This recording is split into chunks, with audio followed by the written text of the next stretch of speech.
Hey y'all, welcome back to another episode of In the Kitchen with Baker Girl. Thank you, Jesus. It is another beautiful sunny day to be in the kitchen, and today I'm going to show you how I break down a whole turkey and use it for multiple uses. We're going to ground some of it, we're going to use some of it for soup, and we're also going to save the turkey breast that I'm going to oven roast, slow roast.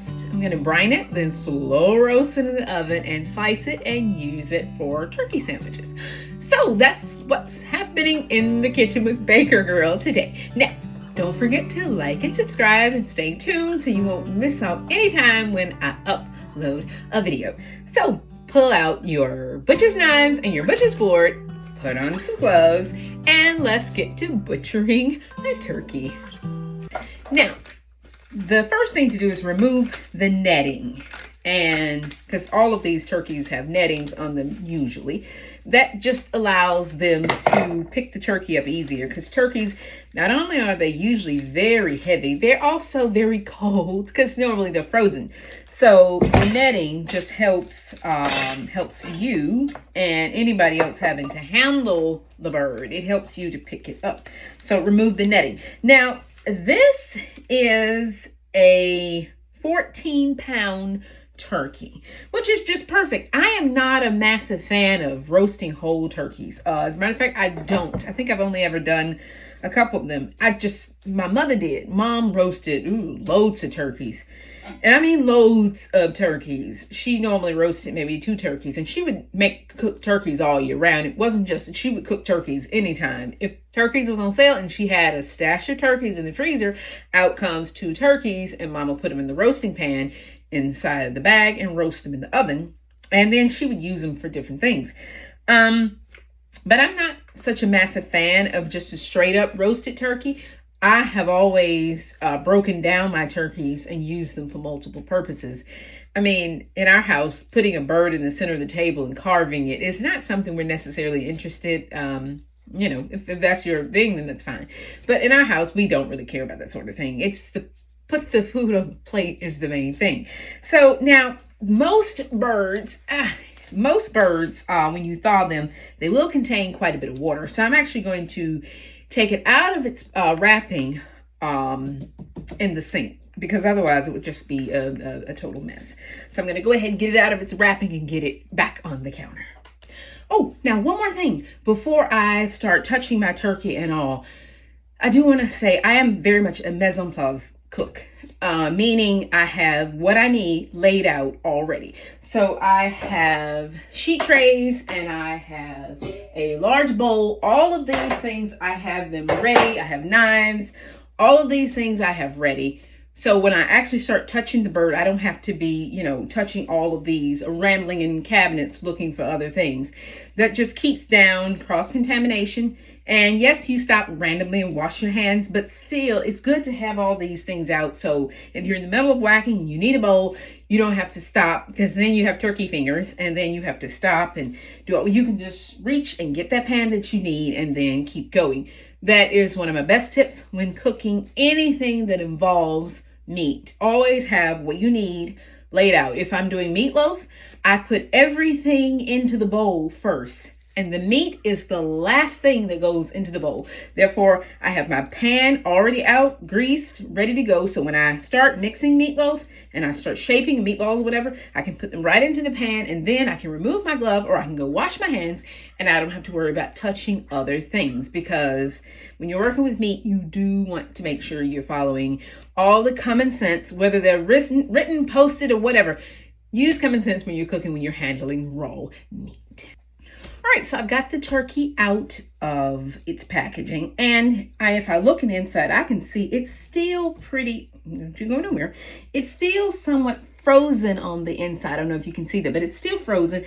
That's okay, because I'm going to butcher it up. However, if you were getting ready to roast a whole turkey like this, and you bumped into it and some of the bits of the bird was still frozen on the inside, you want to put it in some cold water and let it sit for a while until that thaws out. You don't want to start cooking a partially frozen bird. You just have a mess. But since I'm going to butcher this turkey up, I don't mind about that, because I'm not really going to be bothering with the inside too much anyway. So let's remove this plastic. This normally holds the legs, but as I say, I'm going to remove all of this stuff. Okay, so most turkeys have all of the insides tucked inside of the cavity, but since my turkey cavity is still partially frozen, I cannot get all of that out. But however, it does have this. This is giblets and giblets and hearts and lungs and kidneys and livers and every other thing that I do not want. So I'm just going to set that packet aside. And it's always up near the neck cavity. If you've ever butchered a turkey, you'll know. So now, that's the funny thing about a turkey. The meat is thawed, but it's the inside that is cold. Okay, so now I'm going to remove the tail. Very careful. And this goes in my, which you can use the turkey tail. So you don't have to throw this away. You can remove the turkey tail. It just, if you're using it for like, you're making like gravy, it can add quite a bit of fat to your gravy. So you just use the fat separator and skim that off. And there's some more fat that I do not want. Okay. Just remove all that. There's always this plastic piece in these kind of turkeys. And it's in there and it's very hard to get it out. And I'll just wrestle it out as it goes on. It's even harder if the turkey is not altogether thawed, which this one is not. Okay, so the first things I am going to remove is the wings. Now, if you eat turkey wings, then you will be happy to have these turkey wings. I am not a turkey wing person, so therefore, keep blotting this just to keep the mess down. Butchering turkeys is not necessarily the tidiest thing in the world. Okay, so I'm just going to take my knife and I'm going to cut right along in here. I'm going to cut right along in here and remove the wings.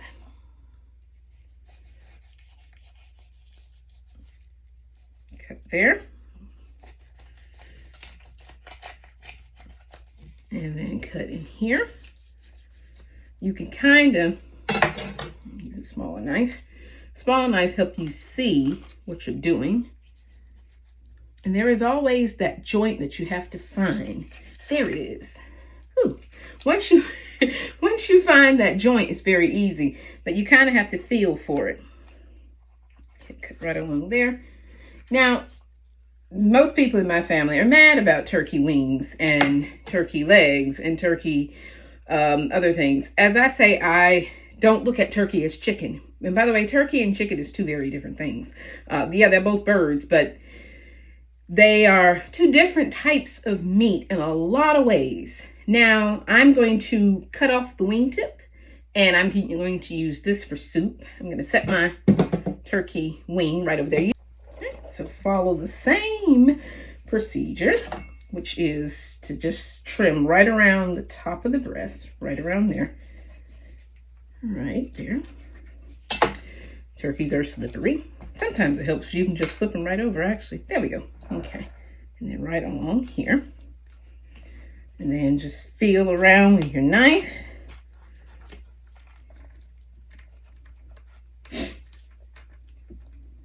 See if this one's going to be as easy as the other one. Feel around with your knife till you find that joint. There it is. There's the joint. Let me spin it around so you can see a little easier. It's very sunny today, so, well, it's pretty much sunny. Any sunny day in this kitchen is going to be full blazing sun all the time until the sun moves on over. Okay, and there we are. And then just cut right around it until you remove. Now, if you happen to run into a bone, which I have, just snap it back until you can break that bone. Fortunately, that's not difficult to do, even with a chicken. So here is the second turkey wing. Set that aside. Now we've removed the two wings, we can move on to the legs. So just to remove the legs, follow the skin line. Simple as that. Follow the skin line and cut straight down.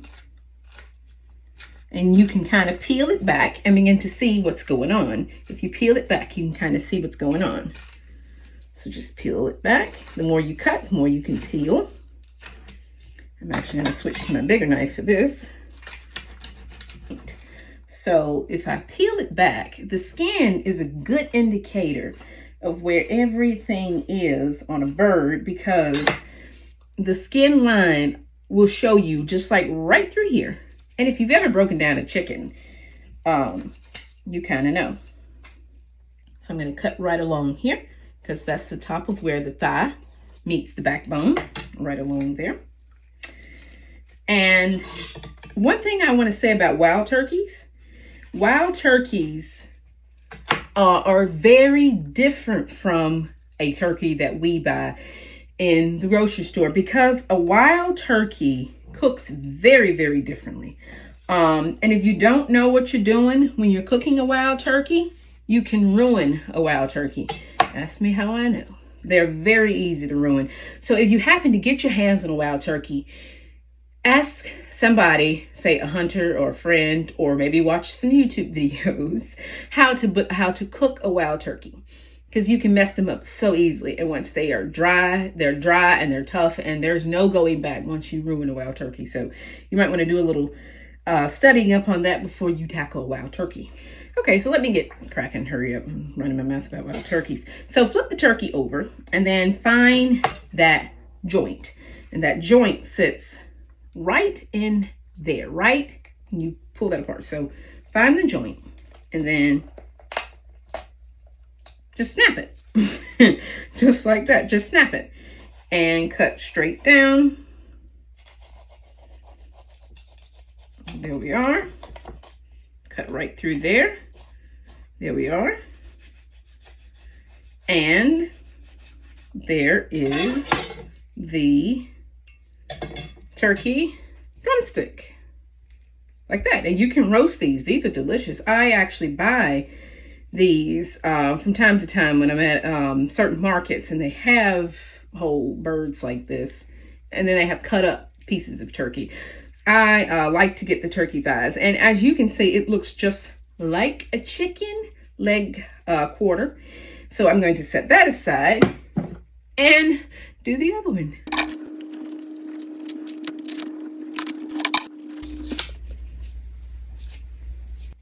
Okay, there is the other turkey leg quarter. And let's set that aside.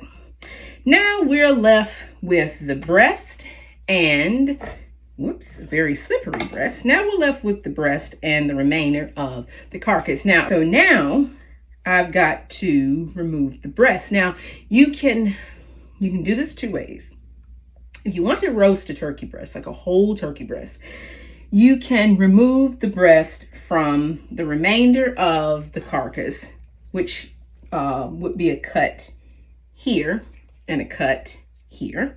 And then of course you got to remove the wishbone, which is attaching the top to it. And a turkey wishbone is very thick. It's not like a chicken wishbone.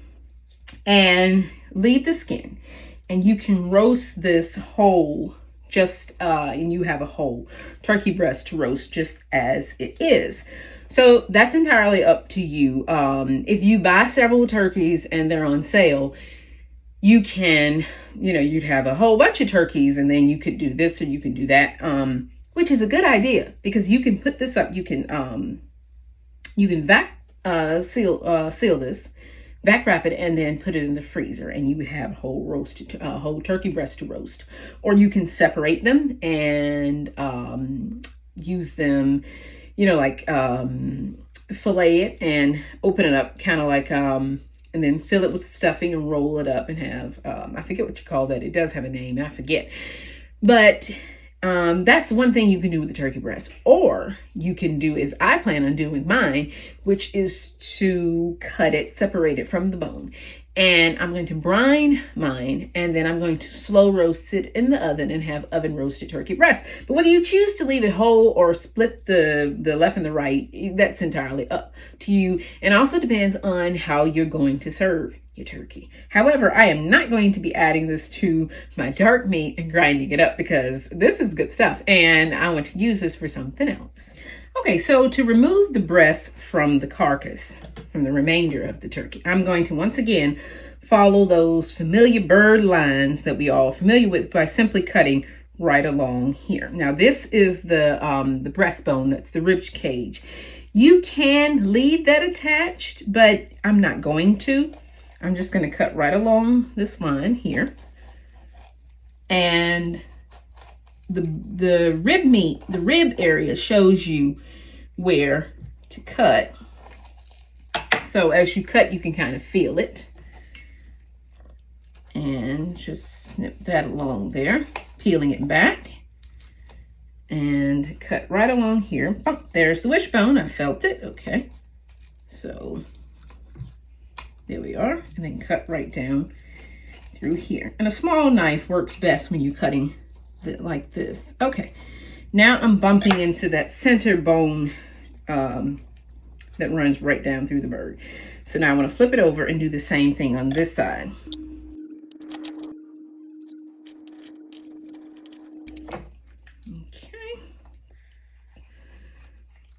Final cut right across there. And there she goes. Whoops, this is an entire turkey breast. And it's bone, as I say, I took the bone out. And I left the bone on the carcass. But this is what a whole turkey breast looks like once you've removed it from the bone. Now, you can separate these and use them for two, you can ground one up and use it for ground turkey breast. Or you can roast them both in the oven. Or as I say, you can butterfly them out, fill them with the stuffing, roll them up, leave the skin on, and then roast the whole thing in the oven. And you will have a beautiful roasted turkey breast. Just like that. So I'm going to set that over here with my other meats. And now we are left with nothing but the turkey carcass. Now, as we all know, this is valuable stuff. So, number one, there's still plenty of good bits of meat on here that you don't have to just throw out. Like I say, I'm going to grind up the thigh. So if you find good bits of meat hanging out on the turkey carcass, just trim those bits off and add them right in with your ground meat. I mean, it's fine. These are delicious little pieces of meat that will grind up right along with the other meat, because you're gonna debone the thigh anyway.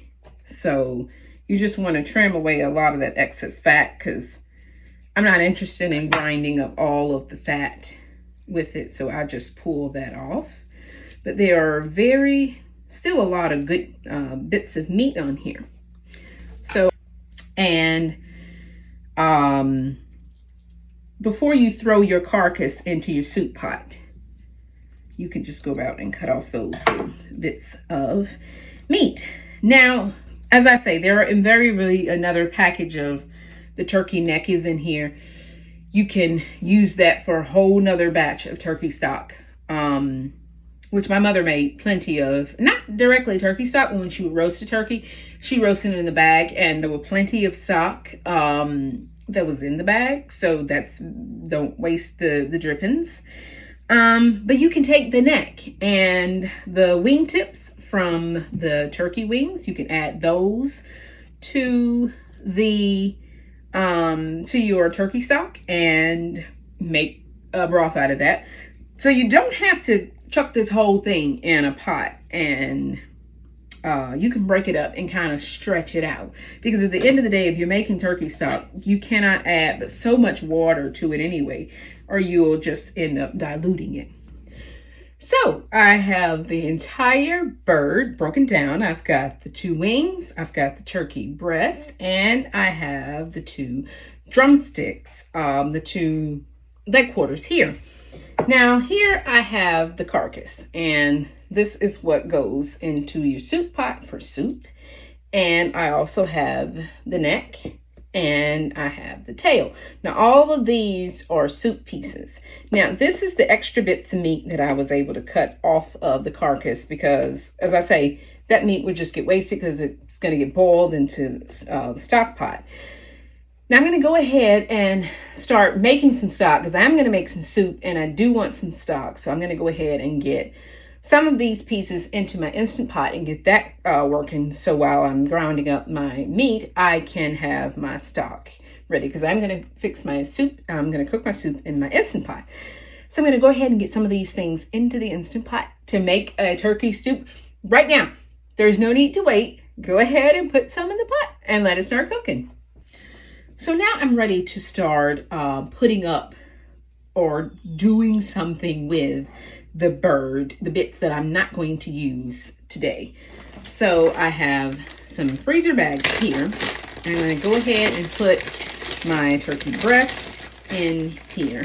Now, if you're wondering about freezing meat and it had already been frozen, you don't want to keep thawing and freezing and thawing and freezing. So that, when the frozen bird that I got from the grocery store was already frozen. So that was the first frozenness. This, when I freeze it again, will be the second frozenness. You don't want to keep doing that, however, though. So kind of, do what you're going to do with it. You don't want to keep taking it out and re-freezing it. So I'm just going to tuck this into a freezer bag. And there is my turkey breast. I can label it. I can date it and pull it out and use it whenever I want to. Then here I have, actually let's adjust the wings. So here I have my turkey wings. I'm going to go ahead and remove the tips. You remove the tips from these just like you remove the chicken wings. Just stretch it out. Find that joint. And there we are. Kind of work your way between. There we are. Turkey's a little harder. And I'm just going to put this aside for soup. And you can separate these or you can freeze them whole, however you want to do them.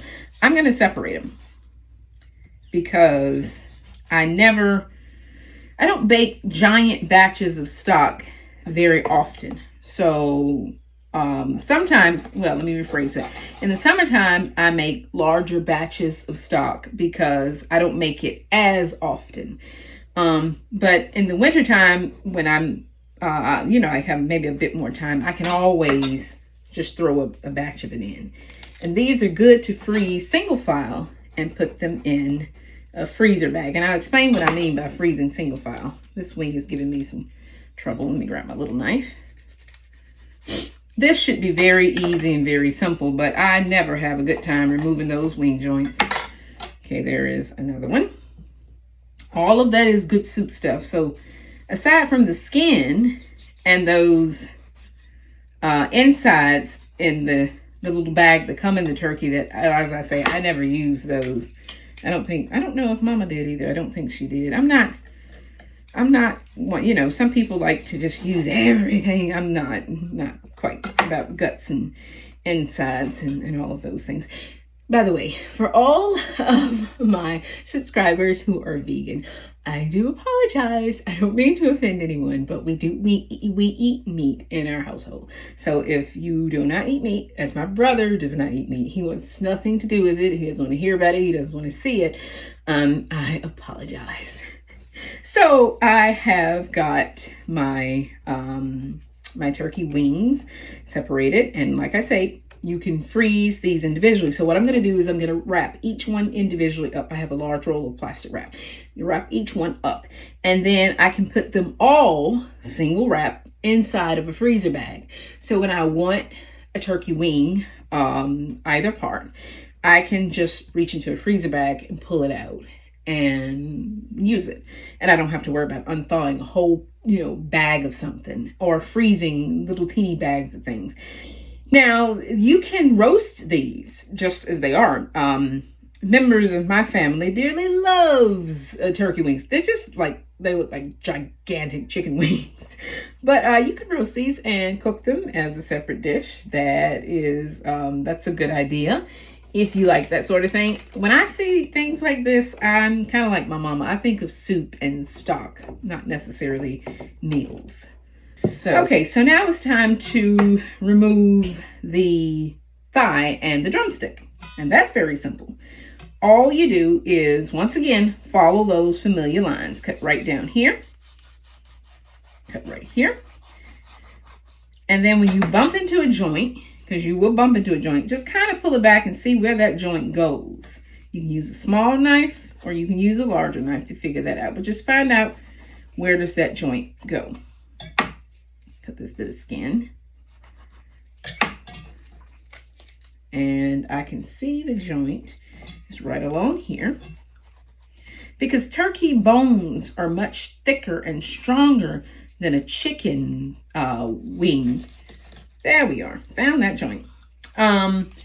It's not as easy to just snap through a turkey like it is a chicken. So, snip that off. And my dad especially asked for the drumsticks. He said, please leave the drumsticks whole because I want them. So he wants soup or something like that. So here is a drumstick. Set that aside. And here is a beautiful, delicious turkey thigh, which I'm going to ground. I'm going to ground these up into ground turkey meat. And you can grind both of them up, actually. You can do the legs and the thighs. So just bend it back, find that joint. And there we are. And then just cut straight through. And there we go. Remove that. And now you have 2 turkey thighs and 2 turkey drumsticks. And that pretty much is how you break down an entire turkey. Now you can imagine how much all of this, if we bought all of these individual pieces at the grocery store, you can imagine how much all of this would cost us. I mean, you're talking about wings and necks, and I don't think they sell wing tips. But, I mean, you can imagine how, and the breast. The breast is actually too big to fit on the board right now. But you can see how much you get out of, however much you pay for a turkey right now. Turkeys are on sale. It's a good time to stock up on them. And by the way, you can buy a turkey frozen, put it in your freezer, and then unthaw it and do the same thing at your leisure. You don't have to do it right away because the turkey is already frozen. So it's not like if you buy a fresh turkey, that's good. But most of the turkeys you buy are going to be frozen anyway. So whether you bring it frozen from the grocery store or frozen out of your freezer, you don't want to just thaw it and then freeze it and then do all of this. But you can imagine how much all of this would cost if we bought these cuts of meat individually. It would cost a good amount of money. So doing this yourself, take an afternoon, a couple of hours, one and done. And you have all of these components of meat that you can wrap and freeze and pull out whenever you want to. And you can save money and you can cook healthy all at the same time. So I hope you've enjoyed this how to break down a turkey episode. It's a little different way I normally do. But if you have, please give this video a thumbs up. Don't forget to like and subscribe. And good Lord willing, I will be back in another video because this is soup season. And I'll be doing lots of different types of soups. As a matter of fact, I'm going to take these turkey thighs and make a ground turkey soup. So I'm going to clean up here, pull out my meat, my grinder attachment, put it on my KitchenAid and grind it up and make some ground turkey. So I hope, the good Lord willing, to see you again in another episode. Take care, y'all. Bye.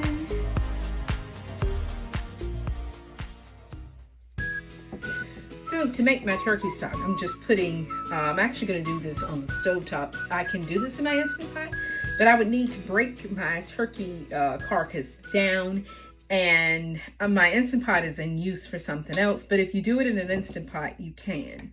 But as you can see, a turkey carcass is rather large, and it's also just like if you've ever roasted a rooster, which that's another story, but if you've ever stewed a rooster, it's the same thing. Unless you have very, very good butcher skills, you will need a large stock pot to put him in because they are larger birds, just like turkey are larger birds. So into this, I'm going to add some celery. Just throw it right in there. The more celery, the better, because I like the flavor of celery in soups. And then I'm also going to add, I have a whole yellow onion. I'm just going to drop it right into the pot. And I'm going to season this up with some salt and a little bit of pepper, not much pepper. So I'm going to add in some salt. You can use more, less, however you want to. And I'm going to add some pepper in here. The base of the stock, I'm also going to add some dried Italian herbs, but I'm kind of going to leave it at that. I'll add a bay leaf. And so I'm going to add some black pepper, bay leaf. I might add some crushed red pepper flakes and some dried Italian herbs. And I'll pretty much leave it at that because this is the base flavoring. Everything that you're going to use eventually in a soup doesn't need to go into here. So this just gives you some nice base flavorings. And then you can build your stock up from there. So I'm going to go ahead and fill this up about part way with water. And then I'm going to put it on the stove and I'm going to let this simmer on low for, I'm going to bring it up to a brisk simmer, not boil. You don't exactly want to boil it. Then I'm going to turn it down to low and just let this simmer away on the stove. I'm actually going to cook this on my wood stove because I do have a wood stove it's cold outside today and the wood stove is doing its work. So to save electricity, I'm just going to put my stock pot on my wood stove and let it simmer away. The only difference in cooking on wood burning heat, because that's not a cook stove, that's a wood burning heating stove, is you have less control over the heat. Because if it's down low, like the stove is not extremely hot, so your food or whatever you're cooking on it, because I cook different things on a wood stove, if the stove is roaring hot or at least a nice heat that's enough to keep you nice and warm, 9 times out of 10 the food on the top of the stove where you're cooking is probably going to overcook because it's just like having it on high on an electric stove. So that's the only drawback to cooking on a wood stove, but it's not ripping hot. The stove isn't today. So I'm just going to fill this up with water and put it on the wood stove and let it simmer away on the wood stove, and I can save electricity that way.